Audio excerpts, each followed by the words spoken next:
I discovered the unbelievable truth behind nightmare calls at the EMS night shift. I never should have opened that door. Every night sat heavy. The dim hallway stretched endlessly, shadows flickering with every flicker of the fluorescent lights. I was often alone, head buried in paperwork, the hum of the radio keeping me company.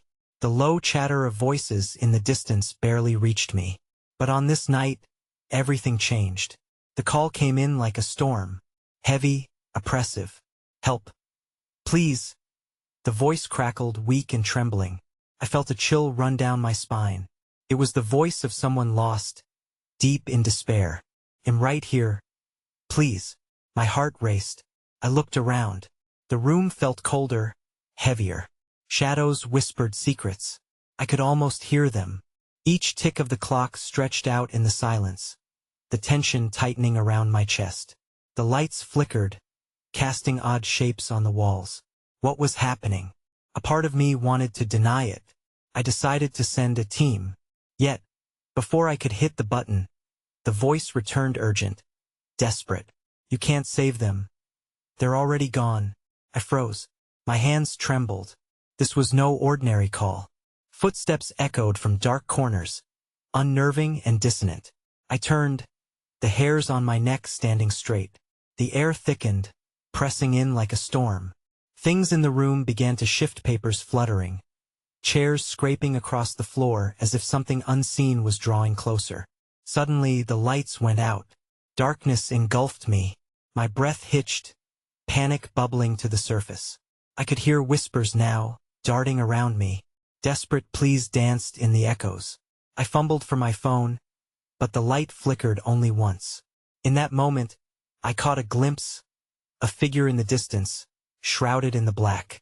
Before I could make sense of it, I felt a rush of wind, cold and biting. Help me, please. And then silence. My heart pounded in my chest. I was trapped.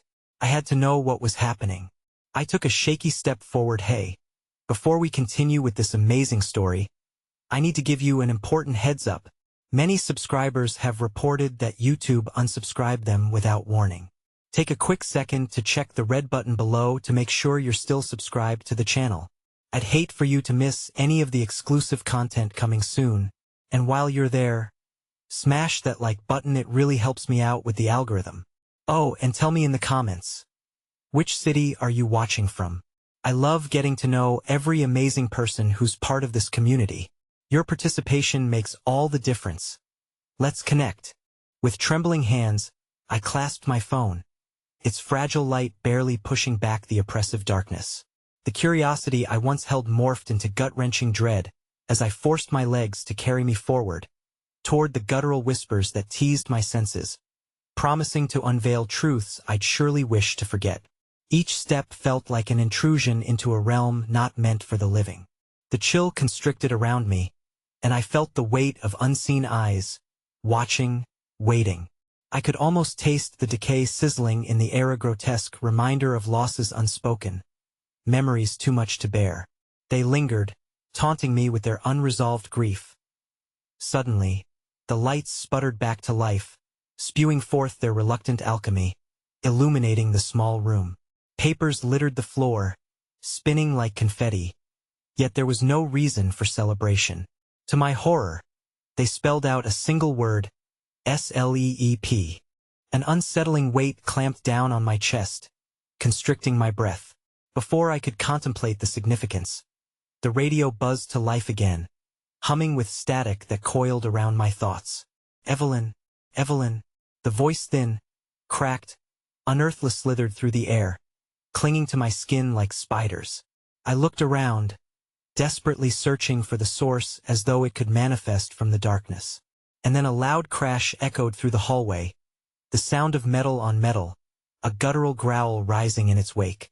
It reverberated through the walls, echoing the fear pounding in my veins.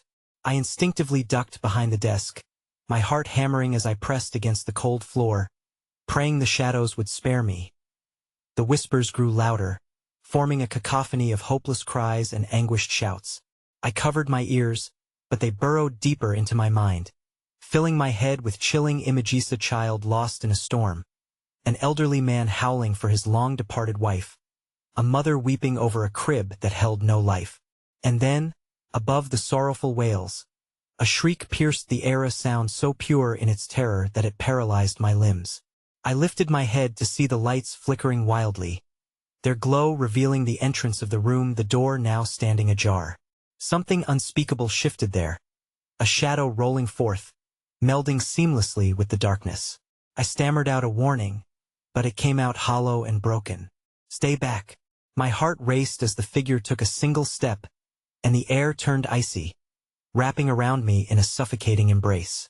I focused desperately on its form, trying to discern the grotesque image taking shape before me. That it was a Phaeacian amalgamation of suffering souls, each one layered upon the last, each crying out to be freed. "Help me, please," they echoed, voices weaving together in a tapestry of despair. I felt their anguish seep into my bones, clawing at my sanity. Terror surged within me. Instinct kicked in, pushing me up back to my feet. I bolted toward the door, but the figure lunged for me, cold fingers brushing against my ankle, pulling me down violently. I screamed.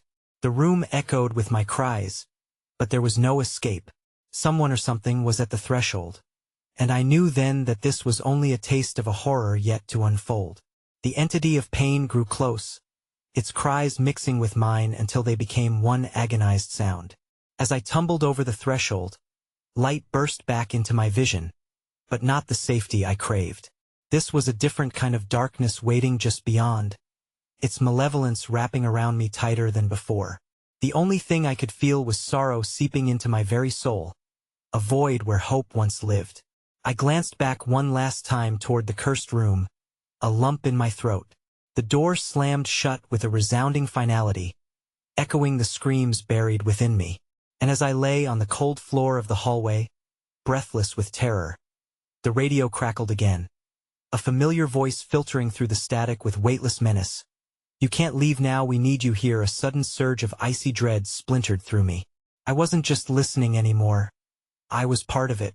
The walls of the hallway closed in around me, pulsating with a life of their own. Shadows retreated and swelled, congealing into jagged figures that seemed to lumber forth from the cracks, breathing in syncopated, low growls. My fingers fumbled against the cold floor, blindly seeking any refuge or wisdom in the fading light. "You can't leave now," echoed in my mind like a cruel nursery rhyme. With a jolt, I pushed myself upright, a futile gesture against the oppressive air, thick with despair and wrongness. The radio's haunting charm continued its onslaught, whispering secrets that clawed at my mind. Was I indeed needed here? Was there a purpose woven into this malign tapestry? Every instinct screamed flee, yet an uncharitable force held me back, anchoring me in place with unseen hands. The air changed, carrying a metallic tang that settled like a heavy fog around my throat. I could taste the iron of desperation, a forgotten connection that would not let go. That I staggered to my feet, my senses heightened, the faintest flicker of life igniting the gray around me. I ventured further down the hallway, the sound of my heart juxtaposed with the dreadful whispers.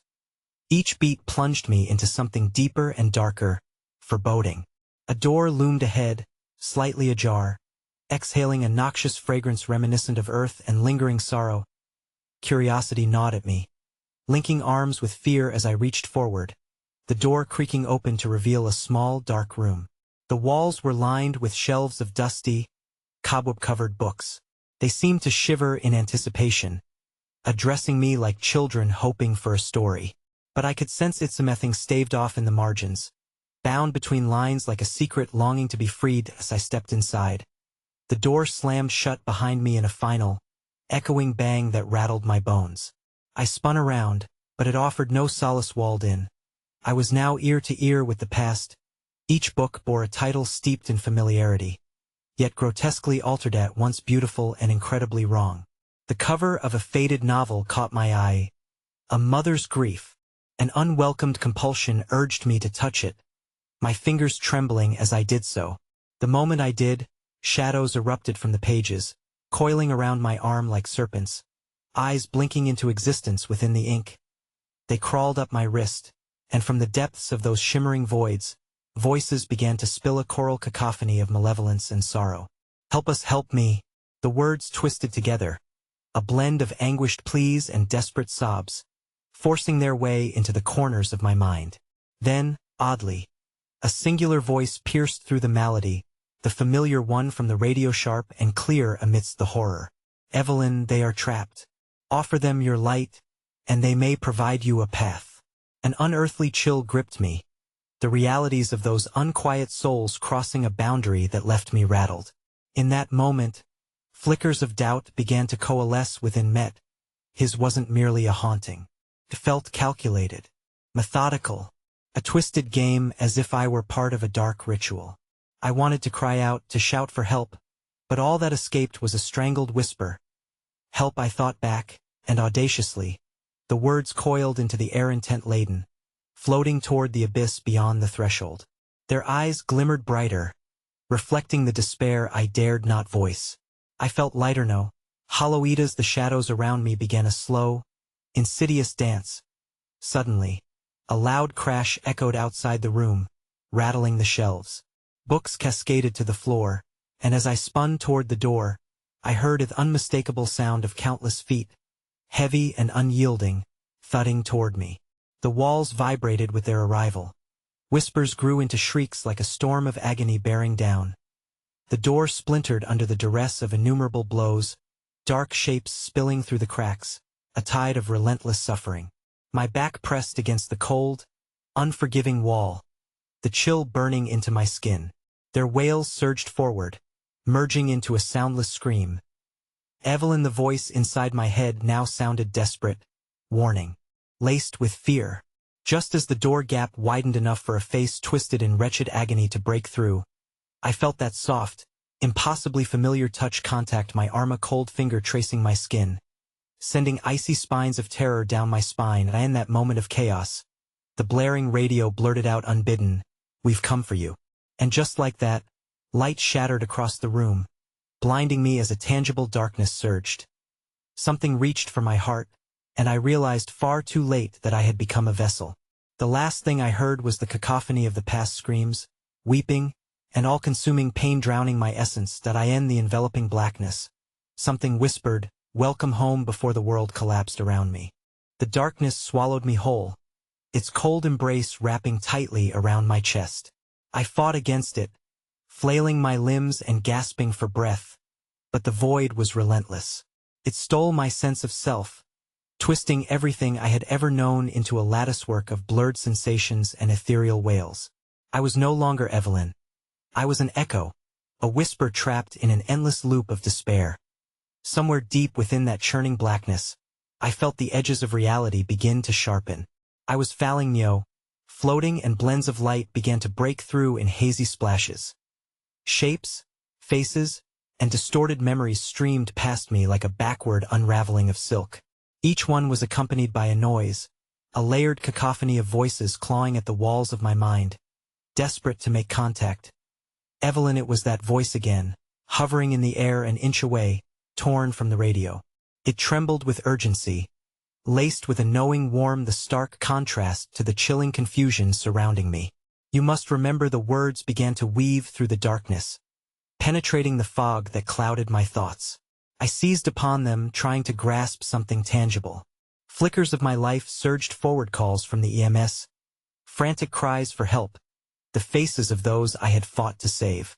Each memory was set against a grim backdrop as shadows danced ominously in the corners. Waiting, suddenly, I was thrust into a new horror. An emergency scene played out in fits and starts before me. Green grass, crisp white sheets, and the scent of copperx crept into my senses. I floated just above the action, nothing more than a spectator in this grotesque performance. I saw a mother cradling her child, her face a mask of fear and despair, while paramedics coaxed the girl's pulse back to life, their efforts frantic yet futile. A figure in the shadows loomed nearby, whispers sinking into the child's ear. It watched with an insidious smile. "Help us," the little girl's voice trembled, fracturing under the weight of her circumstances. And suddenly, I was no longer a spectator. I was thrust into focus, my body tethered to hers as if we were linked by an unseen cord. her pain pulsing through my being. The cold fingers took hold of my heart once more, squeezing until I felt each beat resonate with her quiet sobs. "Please, don't let me be alone," the girl whimpered, and in that instant, the reality of her fate came crashing down, her spirit trapped in a web woven from despair and anguish. The figure in the shadows cocked its head, its grin upturned but sinister, and something twisted in my gut, the unmistakable recognition that this was not the first time. The girl was not the only one. Faces flashed past me, lives interrupted. Snippets of lost souls filled the void around me. The older man whose heart had given out in the waiting room, the teenager who smashed her bike into the pavement, her laughter fractured like glass, the elderly woman who recited lullabies just before slipping away. They were all trapped, and their cries aligned behind the veil that now enveloped me. "Evelyn, navigate through the trauma," the radio's voice commanded, fierce and urgent, its directive slicing through the spectral reality. "If you wish to rise, you must understand what binds them." Bind them? My thought was a hollow echo, lost to the shadows dancing around me. No! A familiar shriek ricocheted from somewhere beyond the blaring static filling the air. I searched for the source, but the words melded inseparably with the thundering heartbeat of suffering that resonated like a drum, pushing me deeper into the abyss, drifting further. I began to discern the countless layers of sorrow and desperation weaving themselves into a thick mesh, enclosing me like a blanket of fire, the agony of the voiceless burning against my consciousness. Each tortured spirit reached for me, longing for release, their sorrowful energy feeding those lurking in the shadows. The chains must be broken. The haunting whispers chirped through my mind, melding with the cries for help as they rippled into a dissonant melody. But with every pulse, I felt my essence weakening. The shadows laughed at my feeble struggles, tightening their grip on my psyche and crushing my spirit's resilience. Suddenly, the fabric of the darkened space shimmered and shifted. I could see a door, its surface marred, yet beckoning frantically. Perhaps it held the key to absolution. But as I fought to reach it, the shadows lunged, whispering my name, their chorus weaving a haunting lullaby that wrapped tighter and tighter around me, threatening to pull me down. "Evelyn," the little girl whimpered again, tears pooling in her innocent eyes. "Help us before it's too late." With every ounce of strength, a scream erupted from my throat, laden with desperation. "I will not abandon you." But the door's frame distorted and flickered as the walls closed in like a strong pulse of despair, and I realized it was not just my will I needed to bind. In that moment, the shadows surged forward, their laughter crescendoing into a horrifying symphony. As my fingers brushed against the cold doorknob, I felt the intensity of every soul locked in torment rooting deeper into my very being, transforming the light of my intent into a beacon of darkness. The door creaked open, revealing a void that shimmered with an evil all its own. And before I could step through, a hand broke the shadows beside me, a cold, familiar touch, laced with malice, tightening around my wrist. I turned to see the figure that had watched over the fallen, its grin wide, eyes hollow and hungry. "Welcome to your true calling, Evelyn," it hissed, pulling me closer to the yawning abyss. "What will you choose when the darkness comes for you?" Heart pounding, trapped between worlds, I realized that I had to confront the horrors that awaited within or be consumed by the very darkness I sought to fight. The choice was mine, but what awaited me beyond that threshold could shatter not only my spirit, but the delicate balance of those lost souls crying out for salvation. That it was no longer just a question of courage, but a battle against everything I had ever believed in. As the shadows closed in tighter, I grappled with one final choice, a decision that could doom or save us all. And just as I opened my mouth to scream, the voice from the radio blasted, echoing louder than ever, "Evelyn, you must act now." And in responding to that piercing call, I stumbled into the void, leaving fate to decide whether I would embrace the light or surrender to the lurking darkness that craved my fall. The moment I stepped into the void, the world shifted violently around me, time and space warping as I plummeted through shadows thick with despair.